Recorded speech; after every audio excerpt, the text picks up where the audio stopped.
Today on Deep Dive, we're going to be looking at Marvel Comics Avengers number 7. Can the Avengers save Thor before he hurts someone? Find out in today's issue. Hello everyone, my name is Devin, also known as DH Artist, and welcome back to my Deep Dive series. Today we'll be continuing the adventures of Earth's mightiest heroes, the Avengers, and if you missed my Deep Dive coverage of their other issues, I'll link to them in the video description below. Also, if you're interested in learning more about the King of Comics himself, Jack Kirby, be sure to check out the Jack Kirby Museum here on YouTube. They've got hours of amazing content and information. I'll also leave a link to their website in the video description below. Now with each book you can expect their conditions to vary. Today's issue is in good condition. Other than the off-white pages, there's a corner missing from the front cover. And as usual, there's nothing here to detract from the artwork. Now even though this can be viewed on your phone or computer, try casting it onto your TV so you can really see the detail and quality of the book. If you enjoy these types of videos and want to see more content like it, check out some of my other deep dives.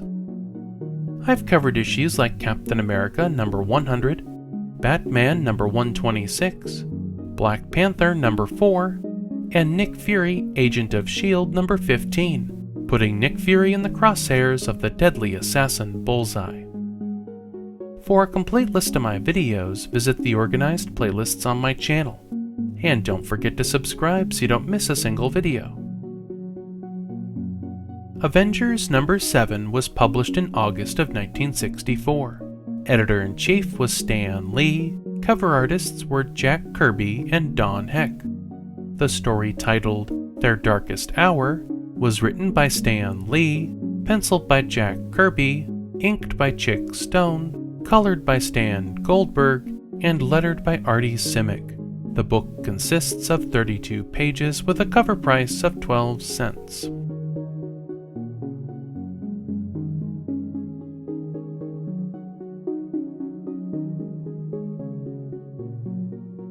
Some time has passed since our last adventure, and our story begins as Iron Man stands before his fellow Avengers, having ignored their call for assistance just a few days ago. And if you're curious to see what Iron Man was up to, be sure to check out Tales of Suspense number 56, which I'll link to in the video description below.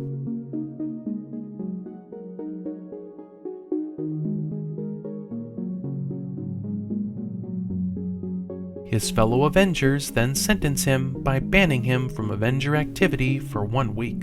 Meanwhile, in far-off Asgard, a similar trial and sentencing is taking place, for Odin has just banished the Enchantress and the Executioner to Earth.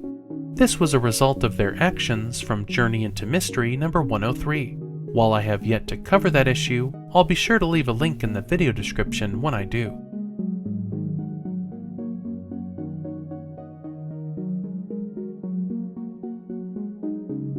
After crossing the Rainbow Bridge, the Enchantress and the Executioner arrive on Earth. As they observe their new surroundings, the Enchantress notices a newspaper headline detailing the escape of Baron Zemo. In the time that had passed since our last adventure, Baron Zemo evaded the authorities at the end of Avengers 6, and so our two villains begin their search for Baron Zemo. Turning our attention across town, we find Captain America in a training session, fighting professional wrestlers at a gym.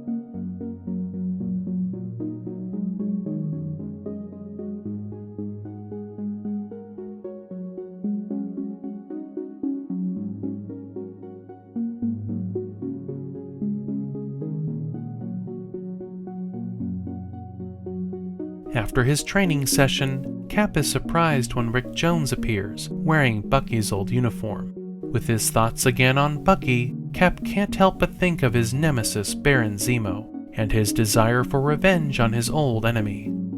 Speaking of Zemo, we again find the ruthless adversary deep in the jungles of South America, and as he examines the wealth of his treasure room, he's visited by the Enchantress and Executioner in their ectoplasmic form.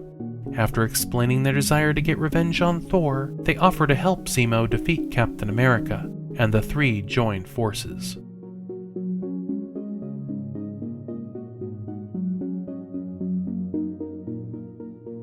Sometime later, after Giant Man and the Wasp depart on a separate mission, Cap and Rick are taking a shortcut through Central Park when they're approached by a stranger claiming to be a former Nazi.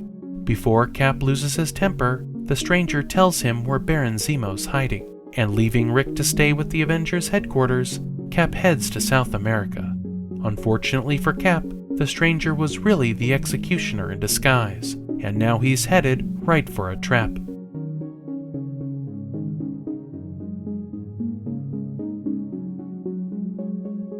Meanwhile, as Thor flies over the city, he hears a woman's voice calling from a rooftop. When he goes to investigate, he's surprised to find the Enchantress, and before he can shield himself from her power, she places him in a hypnotized sleep.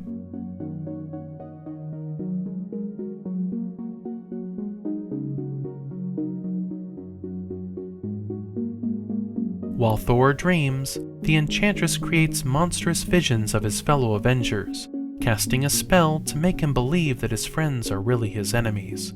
And when Thor awakens, he prepares to defend the world from the Avengers.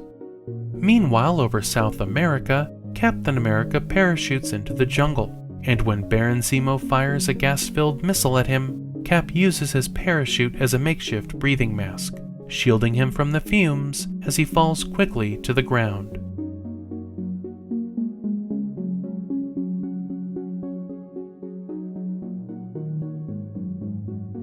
Breaking through the parachute at just the right moment, Cap lands safely in a clearing. He then charges into battle with Baron Zemo's forces.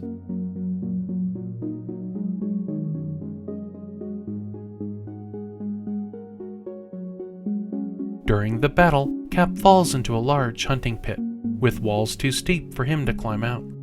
Meanwhile, Giant Man and the Wasp are returning to New York City, when suddenly they're ambushed by Thor, leading to an epic battle among the skyscrapers.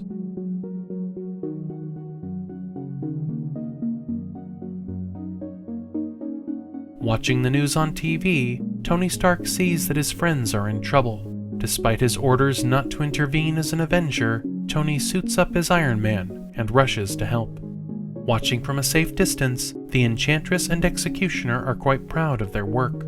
Soon they monitor Zemo's progress with Captain America, and seeing that he's trapped in a pit, the Enchantress tries to cave the walls in on top of him, but Cap is able to shield himself from the falling rocks. He then uses them to climb out of the pit to safety.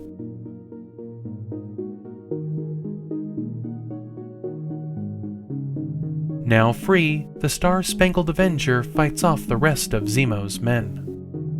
Some of the classic advertising found within this issue is an ad for 100 magnets for only $1. Kids could order a genuine shark tooth on either a necklace or a keychain. And there's also 2 house ads, one featuring Sergeant Fury number 9 and Daredevil number 3, while the other has 2 number 1 annuals, one for Amazing Spider-Man and the other for Marvel Tales. With the battle lost, Zemo attempts to escape in his jet, but Cap manages to climb aboard unnoticed. Meanwhile, as Giant Man distracts Thor, Iron Man uses the reflection of the sun to break the spell and bring Thor back to his senses. Seeing that her spell has failed, Enchantress takes over Zemo's jet, changing its course to fly directly into the Avengers.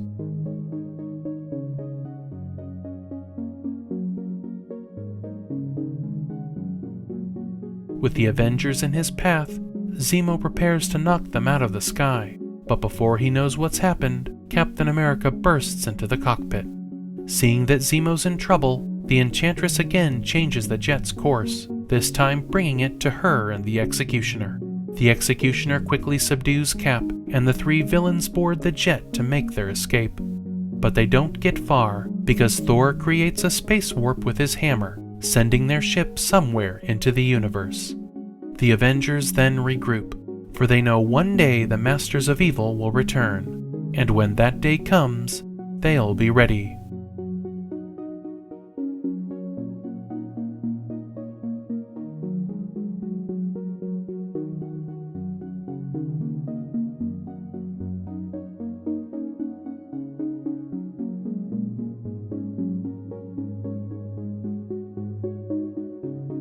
I hope you enjoyed today's deep dive.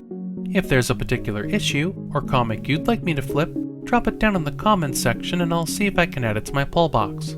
If you enjoy these types of videos, please show your support by subscribing to my channel. As always, please consider liking and feel free to share this video. And until next time, Deep Divers, thanks for watching.